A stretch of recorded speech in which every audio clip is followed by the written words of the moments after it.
For 80 years, the National Congress of American Indians has stood as a sentinel in the tapestry of time, a collective voice dedicated to champion the rights of tribal nations, from trailblazing leaders of the past to resolute voices of today. This path has been forged through moments of courage, unity, and the relentless defense of tribal sovereignty. Join us as we explore NCAI's history, where you will not just find moments, but movements, not just memories, but a legacy. A legacy that spans 8 remarkable decades anchored in the profound strength that courses through the histories of our people. Welcome to the National Congress of American Indians, a journey through time.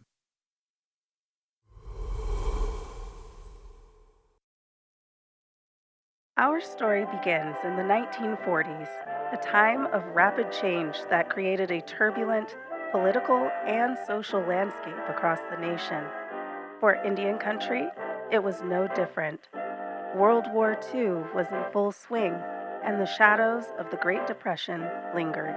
During this time, Congress and the federal government began to aggressively push for a set of policies that threatened the very existence of tribal nations and their inherent sovereign rights. In the face of these challenges, the need for a unified voice had never been more clear, and visionary leaders from every corner of Indian country needed to come together.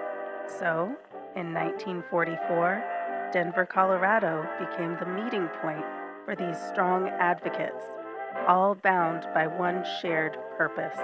They aspired to establish one organization that would serve as a unified front devoted to safeguarding the time-honored lifeways of tribal nations. These efforts gave birth to the National Congress of American Indians. As we move into the 1950s, the aftermath of World War II had reshaped the nation, yet Indian country faced its own set of unique challenges. Tribal nations remained locked in a battle to uphold their sovereign rights, amidst policy that sought to define the fate of Native people. It was during this time that NCAI rose as a formidable defender of tribal sovereignty. Through advocacy, legal battles, and unyielding resistance, the unified voice of tribal nations was instrumental in advocating for the preservation of tribal identities. These steadfast efforts became a pivotal chapter in history, laying the foundation for future battles. The 1960s marked a turning point of hope and determination.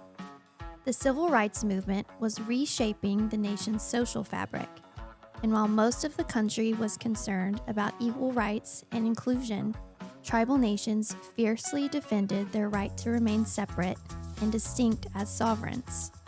During this decade, NCAI played a vital role in spotlighting the hardships faced by tribal communities, bringing attention to issues such as inadequate health care, education disparities, and the enduring consequences of past policies. Simultaneously, Native activism flourished, with the emergence of the American Indian movement and other groups staging high-profile protests and demonstrations nationwide.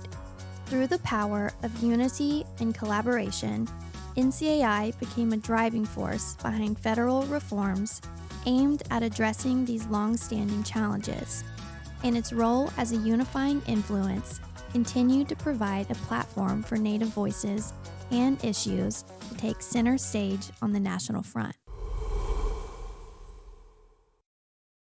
The momentum set by the preceding decades prepared us for the rapid pace of change during the 70s. Although NCAI's efforts were intertwined with social and political changes nationwide, the voice of Indian country was louder than ever before. A defining moment in this era occurred in July of 1970, when President Richard Nixon made a historical statement that would reverberate through history.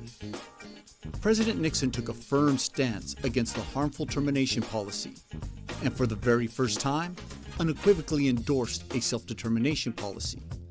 This bold declaration set the stage for a new era, one that recognizes the fundamental rights of tribal nations to determine their own futures.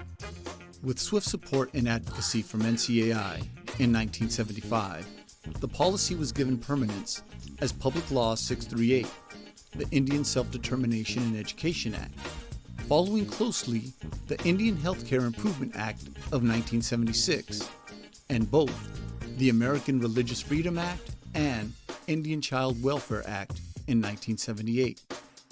These landmark laws further underscored a new era of respect for tribal control. Guided by the vision, dedication, and advocacy of strong NCAI leadership and allies, the storm clouds of the past began to part, and this transformation signaled a brighter future for tribal nations. The 1980s began with a continuation of positive momentum. The political tide had finally begun to swing in Indian country's favor, and NCAI was maintaining its leadership and advocacy efforts in Washington, D.C. Only now, NCAI was doing so alongside many other national Native organizations, a result of the movement that took place in the previous decade. Legislation and policies acknowledged the significance of tribal self-governance, fostering a government-to-government relationship without threats of termination. NCAI stood at the forefront in the environmental arena as tribal nations prioritized control of their resources to protect their lands and communities, and the passage of the Indian Gaming Regulatory Act opened doors to economic opportunities that were previously beyond reach. Tribal nations were no longer reacting, but proactively shaping their own destinies.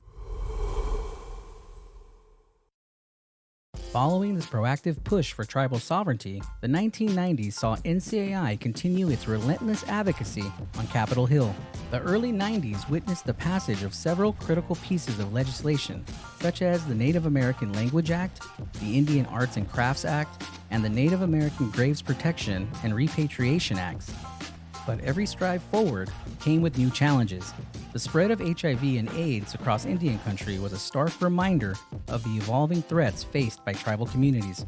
Recognizing the pressing need for emergency readiness, NCAI was quick to support tribal nations, emphasizing the importance of sovereignty in the responding crises.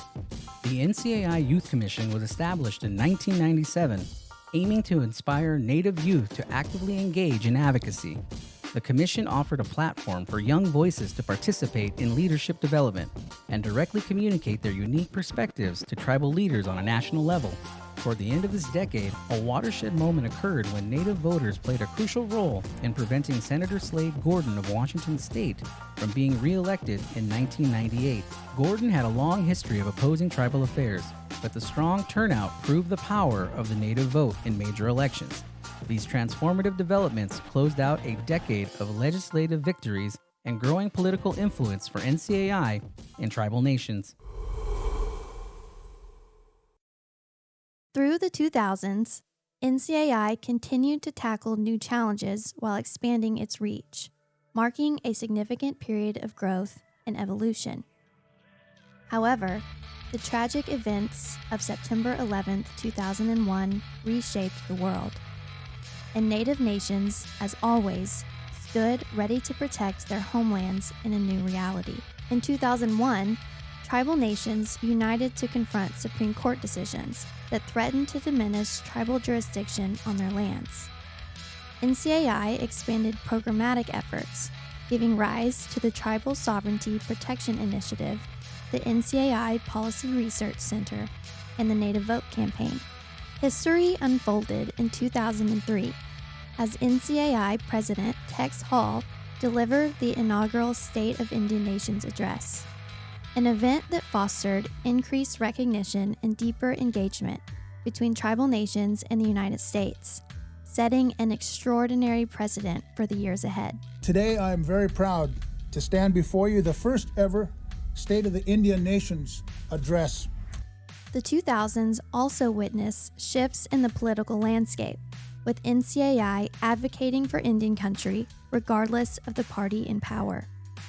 In 2009, NCAI President Jefferson Keel had the honor of introducing President Obama at the first ever White House Tribal Nations Summit. Ladies and gentlemen, it is my distinct honor and privilege to introduce to you today the President of the United States of America, President Barack Obama.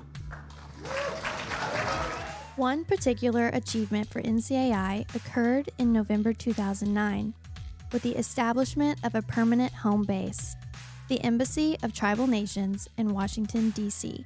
Tribal leaders would now have access to a central location to prepare for meetings on Capitol Hill and with the presidential administration, symbolizing NCAI's unwavering commitment to Indian country. The 2010s ushered in a surge of legislative and legal victories that influenced the future for many tribal nations. NCAI's role as a central advocate was more critical than ever to address the ongoing disparities in health, education, and economic development. The Cobell Settlement, the Tribal Law and Order Act, and the Indian Healthcare Improvement Act became law in 2010. In the same year, President Obama endorsed the UN Declaration on the Rights of Indigenous People, highlighting NCAI's growing global influence. Soon after, the 2013 reauthorization of Violence Against Women's Act marked a significant step toward justice and safety for Native women. However, the decade wasn't without its challenges. Controversies like the Dakota Access Pipeline and the Stand with Standing Rock movement in 2016 and 17 highlighted NCAI's role alongside tribal nations and advocates in defending tribal rights and lands. As we entered 2020, a new challenge reared its head: the COVID-19 pandemic. It posed significant health and economic threats to the entire globe, and tribal nations were no exception. This pandemic spotlighted the long-standing disparities plaguing Native communities, particularly in healthcare and economic stability. NCAI took decisive action, championing federal relief efforts tailored to the distinct needs of Indian country. Adapting to the times, NCAI embraced digital tools and platforms to connect, mobilize, and advocate for tribal nations. Virtual events and webinars became the new normal, ensuring that even in the face of global challenges, the unified voice of Indian country would not be silenced. 2020 also saw an unprecedented number of Native Americans running for and being elected to political offices at all levels, from local school boards to Congress. Indian country also witnessed the historic confirmation of Deb Haaland as the Secretary of the Department of the Interior, and several landmark cases made their way to higher courts, advocating for the protection and restoration of tribal lands and resources. The fight for tribal sovereignty and the overall well-being of tribal communities remains at the forefront of NCAI's mission. Through partnership, education, and unbreakable solidarity, we have paved the way for the progress we now see in 2023. Throughout 8 decades of challenges and triumphs, NCAI has consequently upheld its shared commitment to safeguarding tribal governments and communities, always adapting and responding to the evolving needs of Indian country. And as Indian country continues to grow in diversity and strength, NCAI must evolve in lockstep. Today, NCAI embraces the dawn of a new era, honoring our past and stepping boldly into the future. To be a beacon of hope and progress, to echo the collective heartbeat of tribal nations, to defend tribal sovereignty.